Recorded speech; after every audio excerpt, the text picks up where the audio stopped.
Subscribe to the channel and also press the bell icon to never miss an update from Endeavour Careers. Hello and welcome to Endeavour's GK Capsule for the month of June 2021. This has been a month of elections and appointments, with new governments taking charge in Israel and Iran.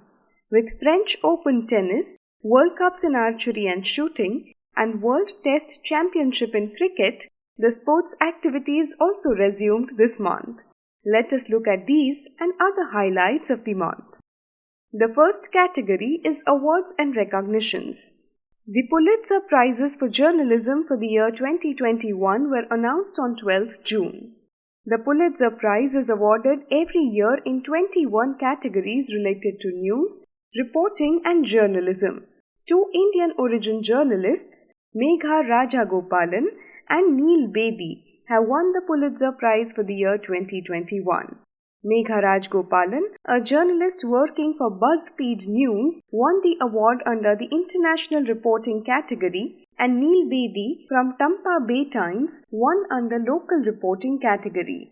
Megha Rajagopalan and her team won the award for exposing a vast infrastructure of prisons and mass detention camps secretly built by China. These prisons are used to detain thousands of Muslims in the Xinjiang region of China. When China had started to detain Muslims, Megha was the first journalist to visit a detention camp in 2017. China revoked her visa and she was forced to leave the country. Working from London, she used forensic analysis of architecture and satellite images of buildings to investigate and publish one of the worst human rights abuses in history. On the other hand, Neil Bedi, who works as investigative journalist for Tampa Bay Times in Florida, was awarded for exposing a surveillance program by local police office. Nearly 1,000 people, including children, were monitored under the program. In his investigation, he revealed how the city sheriff had built a secretive intelligence operation that used grades and abuse histories to label school children as potential criminals. French writer David Diop won the prestigious International Booker Prize for his novel At Night, All Blood is Black. David Diop has become the first French winner of the prize. He was awarded for a book translated into English. The book's translator, Anna Moshkovakis, won half of the £50,000 prize money. Diop's book, At Night, All Blood is Black, tells the story of two soldiers from Senegal fighting for France in World War I. With total donations of $102.4 billion, India's Jamshedji Tata has topped the 2021 Edelweiss Hurun Philanthropists of the Century. The list is a ranking of the world's most generous individuals from the past century, and this is the first year of the ranking. Tata started his endowments in 1892 and donated mainly for healthcare and education sectors. The total philanthropic value of Tata Group is estimated at $100 billion. Tata Group's philanthropic activities are now overseen by Ratan Tata. Bill and Melinda Gates, the most respected names in modern philanthropy, rank second with donations worth $74.6 billion. The total donations from the world's most generous individuals in the last century stood at $832 billion. Of the total 50 top philanthropists, 13 are alive today. Wipro founder chairman Azim Premji is the only other Indian in the list of 50 global philanthropists compiled by Hurun Research and Edelweiss Foundation. He has donated about $22 billion for charitable causes and is at the 12th place in the list. The next category is Persons in News. Retired IAS officer Anup Chandra Pandey was appointed as the new Election Commissioner. Chief Election Commissioner Sushil Chandra and Election Commissioner Rajiv Kumar are the other two members of Central Election Commission. As the Election Commissioner, the first assembly election under his supervision will be that of Uttar Pradesh, along with Punjab, Goa, Manipur and Uttarakhand in 2022. Justice Arun Kumar Mishra has been appointed as the new chairperson of the National Human Rights Commission. The National Human Rights Commission is an autonomous institution created in 1993. It conducts inquiries into complaints of abuse and human rights violations by a public servant, the state, or its agencies. Justice Arun Mishra is a retired judge of the Supreme Court. This is the first time that someone other than a former Chief Justice of India has been appointed to the post of NHRC chairperson. UN General Assembly unanimously appointed Antonio Guterres as the UN Secretary General for a second term. Antonio is the 9th Secretary General of the United Nations. He is the former Prime Minister of Portugal. He has also served as the United Nations High Commissioner for Refugees for a decade from June 2005 to December 2015. In 2017, he was appointed as the United Nations Secretary General for the first term. Antonio Guterres will start his 5-year term beginning 1st January 2022. Microsoft Corporation has named CEO Satya Nadella as its new chairman in place of John Thompson. Thompson will serve as lead independent director. Satya Nadella will also continue to hold the position of CEO. This demonstrates Microsoft's confidence in Nadella's ability to take it into future. The top-level executive change comes just over a year after Bill Gates stepped down from the board, saying he would focus on philanthropic works of the Bill and Melinda Gates Foundation. Satya Nadella, who took over as CEO in 2014, has been instrumental in scaling up its business, including billion-dollar acquisitions like LinkedIn. Nadella, who grew up in Hyderabad and joined Microsoft in the US in 1992, refocused the company around cloud computing and artificial intelligence. The company's share price has risen nearly 600% since 2014. Fugitive Indian businessman Mehul Choksi has been declared a prohibited immigrant in Dominica. Dominica is a small island country in the Caribbean Sea. Mehul Choksi and his nephew Nirav Modi are accused in the 13,000 crore rupees bank fraud case in India. He had escaped from India and took a citizenship of another island country, Antigua, in 2018. Last month, he mysteriously disappeared from Antigua and he was detained in the neighboring island country of Dominica for illegal entry. Mehul Choksi's lawyers claimed that he was kidnapped by Indian agencies and brought to Dominica. Dominican government declared him as prohibited immigrant, which means he can be arrested and deported from the country. He is involved in a legal battle to prevent his extradition to India. This development is likely to strengthen the case for India. Star athlete Milkha Singh, the Flying Sikh, passed away after a long battle with COVID-19. He was 91 years old. A month back, he lost his wife also to COVID.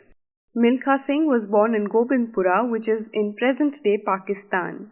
He was the first Indian athlete to win gold in the Commonwealth Games in 1958. He had also won 4 gold medals in Asian Games in 1958 and 1962. Milkha Singh's most memorable moment came at the 1960 Rome Olympics, where he finished 4th in a 400-meter final in the photo finish. Let us now look at major highlights in the category of national news. Prime Minister Narendra Modi held an all-party meeting with the leaders of Jammu and Kashmir on 24th June. This was his first direct engagement with J&K in almost 2 years since the revocation of Article 370. The meeting was attended by 14 leaders from 8 political parties. Among those who attended the meeting were former Chief Ministers Farooq Abdullah and Omar Abdullah of National Conference, Ghulam Nabi Azad of Congress and Mehbooba Mufti of People's Democratic Party. The meeting saw opposition leaders venting their unhappiness over the manner in which J&K was split, downgraded into 2 union territories, and also the way the political leaders were jailed. During the meeting, PM Modi assured the Valley's leaders that his government was committed to reviving the democratic process through assembly elections as early as possible and sought their participation in the delimitation exercise. The meeting was also attended by the Union Home Minister Amit Shah and Lieutenant Governor of Jammu and Kashmir Manoj Sinha. Central government has approved the allocation of additional food grain to beneficiaries under the fourth phase of Pradhan Mantri Garib Kalyan Yojana till 30th November. The decision was taken during a cabinet meeting chaired by Prime Minister Narendra Modi. Prime Minister Modi announced that the scheme will be extended by 5 months. An additional 200 lakh metric tons of food grains will be provided to around 80 crore beneficiaries with an estimated cost of 67,000 crores. This free of cost allocation of food grains will be over and above the regular monthly food grains. Pradhan Mantri Garib Kalyan Yojana was initially launched for 2 months in May and June 2020. This is the fourth phase of the scheme, which will extend till Diwali. The newly elected state government of Tamil Nadu has set up a 5-member Economic Advisory Council to the Chief Minister. The council will give recommendations for revitalizing the state's economy. The council will give suggestions to boost economic growth and employment and would advise on improving the state's capacity to deliver better services. The members of the council are former RBI Governor Raghuram Rajan, Nobel laureate Esther Duflo, former Chief Economic Advisor Arvind Subramanian, development economist Gian Rez, and former Union Finance Secretary S. Narayan. The Government of India cleared Moderna's COVID-19 vaccine for emergency use on 29th June. Mumbai-based pharma company Cipla has been allowed to import Moderna's COVID vaccine for restricted emergency use in India. This makes Moderna as the fourth vaccine approved for use in India after Serum Institute of India's Covishield, Bharat Biotech's Covaxin, and Russia's Sputnik. Moderna is an mRNA vaccine. It has the effectiveness of 94%, which is the highest amongst all 4 vaccines. Cipla received the clearance within 24 hours of its application due to the government's revised policy on accelerated approvals for foreign vaccines. Let us now look at major highlights in the category of international news. Naftali Bennett was sworn in as the new Prime Minister of Israel on 14th June. Naftali Bennett won by a narrow majority of 60-59 in the Israeli parliament. The voting ended a 2-year cycle of political paralysis in which the country had faced 4 elections. The voting also ended the 12-year rule of Prime Minister Benjamin Netanyahu. The 49-year-old Naftali Bennett is a former ally of Benjamin Netanyahu. Naftali will preside over a fragile coalition comprised of 8 parties.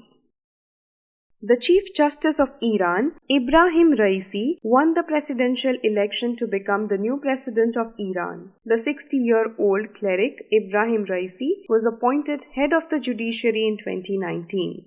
Raisi is considered as hardliner and holds ultra-conservative views. The US blacklisted him for his role in the mass execution of political prisoners. Raisi has become the first Iranian president to be sanctioned by the United States even before assuming office.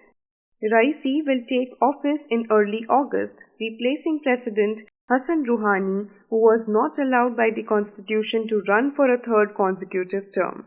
President is the second highest post in Iran after the supreme leader Ayatollah Khamenei. Brazil suspended a $324 million contract with Bharat Biotech for 20 million doses of Covaxin following recommendations by the country's Comptroller General.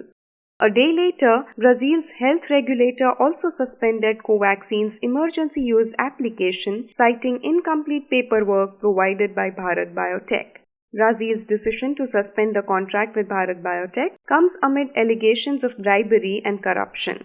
The Covaxin contract became the main focus of the Parliamentary Inquiry Commission, which is investigating the handling of the pandemic by the Brazilian government. President Jair Bolsonaro has denied any wrongdoing, but difficult questions remain and may pose problems for him ahead of next year's presidential election. The next category is news from the field of business, economy and industrial sectors. RBI's Monetary Policy Committee announced the monetary policy on 4th June. In the policy decisions announced by RBI Governors Shaktikanta Das, The repo rate and reverse repo rate were kept unchanged at 4% and 3.35% respectively. The bank rate also remained unchanged at 4.25%. This is the sixth time in a row that the RBI has kept policy rates unchanged. RBI has projected retail inflation at 5.1% for the current financial year. In a significant announcement, the Monetary Policy Committee reduced India's GDP growth forecast to 9.5% in the financial year 2021-2022. India's foreign exchange reserve crossed $600 billion for the first time. Indian forex reserves stood at $605 billion in the first week of June. This is the fourth largest forex reserve in the world. China has the largest foreign currency reserves, followed by Japan and Switzerland. India's foreign exchange reserves, which is sufficient to cover around 18 months of imports, have been boosted by current account surplus, rising inflows into the foreign direct investments and the domestic stock market. According to the experts, a strong reserves position gives credit rating companies and foreign investors added comfort that the country's government can meet its debt obligations despite a declining fiscal outlook. The Reserve Bank of India has given the approval for the takeover of Punjab and Maharashtra cooperative banks by Centrum Financial Services and BharatPe. The Punjab and Maharashtra Cooperative Bank was seized by RBI in September 2019 after irregularities were found in its accounts. In February this year, Centrum Financial Services and BharatPe had submitted a joint proposal to take over PMC Bank. Centrum Financial Services is a subsidiary of Centrum Capital and provides credit to small and mid-sized companies. BharatPe is a fintech startup. RBI has granted approval to Centrum to set up a small finance bank to take over the PMC Bank. The new entity has to be operational in the next 120 days. RBI will then send the plan to the government for its approval. The next category is science and technology. The Defense Research and Development Organization has successfully test-fired Agni Prime missile on 28 June. Agni Prime or Agni P is a new generation advanced variant of Agni class of missiles.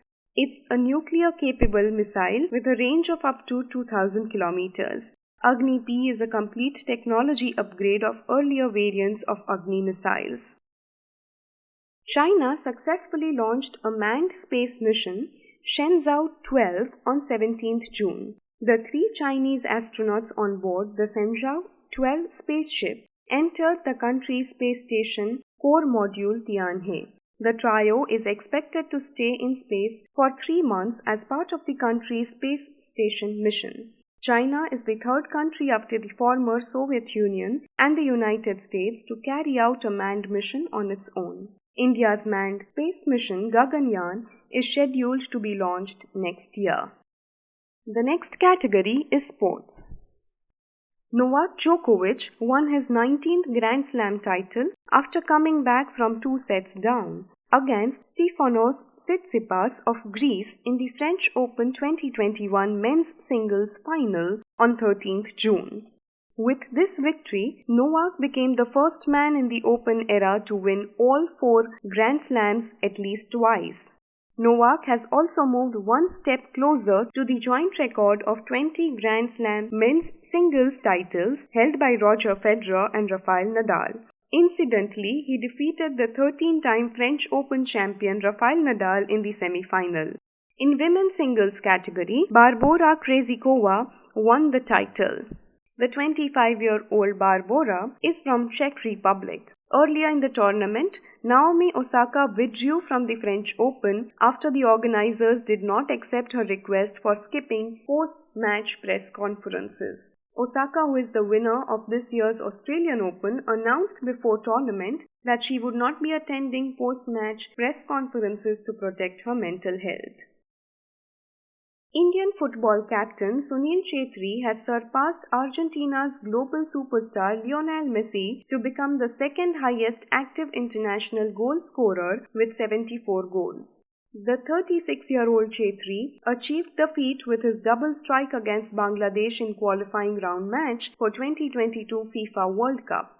Sunil Chhetri now stands only behind Portugal's Cristiano Ronaldo, who has scored 103 goals in the active international goal scorer list. Deepika Kumari completed a hat-trick of gold medals at the Archery World Cup in Paris after winning the women's individual recurve event. Deepika has also won the gold medals in the mixed team and women's individual recurve events. She teamed up with her husband Atanu Das in the mixed doubles event. With this performance, Deepika Kumari has jumped to the number 1 spot in women's individual world rankings. 2 years after their heartbreak in the World Cup finals at Lord's, New Zealand finally emerged victorious in the World Test Championship. New Zealand defeated India by 8 wickets in the first edition of World Test Championship. The rain pushed the match into reserve day. Captain Kane Williamson and Ross Taylor built a match-winning partnership at 96, while chasing a small total of 139. Marnus Labuschagne of New Zealand scored most runs during the tournament, and Ravichandran Ashwin of India took most wickets. In the end, let us look at some other miscellaneous news items.